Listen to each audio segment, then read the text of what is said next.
በትግራይ የሰፈነው ውጥረት ነው። ውጥረቱ ተባብሶ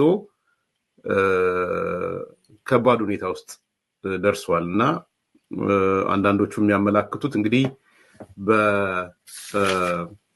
ከመቀሌ እስከ ደጋሃሙስ የሚባለው አካባቢ የመንገድ መዝጋት ስራ እየተሰራ መሆኑን የሚያመላክቱ ነገሮች ነው እያገኘን ያለነው። ይሄንን ከመቀሌ እስከ ደጋሃሙስ የመዝጋት ስራ የሚሰራው በዋናነት ጀነራል ዮሐንስ መዲድ የሚባለው በሱ የሚመራው አካል በተቀናጀ መንገድ ያንን እየሰራ መሆኑን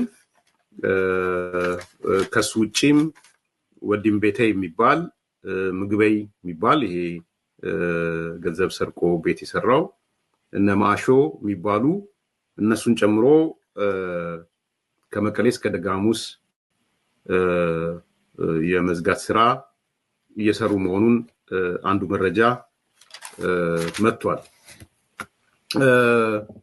እንግዲህ ከዛ በተረፈ መቀሌ ያሉትን የከተማና የክልል ቢሮዎች እንዲሁም ሚዲያዎችን ለመቆጣጠር እንደውም እስከ ታይም ፍሬም ድረስ አውጥቷል። ይሳካል አይሳካም አላውቅም። እስከ ሌሊት 6 ሰዓት መቆጣጠር አለብን ብለው ኦሪንቴሽን ሰጥተዋል።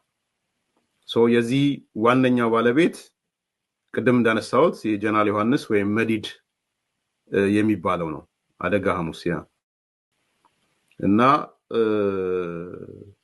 ወዲም በተይ ምግበይ ማሾ የሚባሉት ናቸው እና መቀሌ ያሉትን የከተማና የክልል ቢሮዎች እንዲሁም ሚዲያዎችን ጨምሮ በአስቸኳይ መቆጣጠር አለብን የሚል ውሳኔ መወሰናቸውን ነው የወጣው።